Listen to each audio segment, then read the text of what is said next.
Hi Mika, happy birthday. Happy 18th birthday. Pasensya na sa itsura ni Tats. We just had our Children's Day and we praise the Lord for the children. And I pray that the Lord will bless you even more. I pray that you'll see the purpose of the Lord into your life.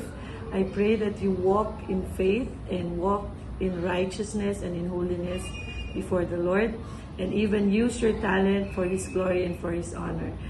This I declare, and I declare that you will be blessed by the Lord abundantly, more than what you expect from Him, into your studies, sa family life ninyo, sa businesses ninyo, even to your social life. At dalangin ko na patuloy ka na maglingkod sa Panginoon at patuloy na ibigay mo ang buhay mo sa Kanya. Pasensya na, hindi masyado maganda si Tats today.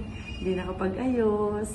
Pero hope this video will reach you on your 18th birthday. I love you, Nak. Bye-bye. Happy birthday.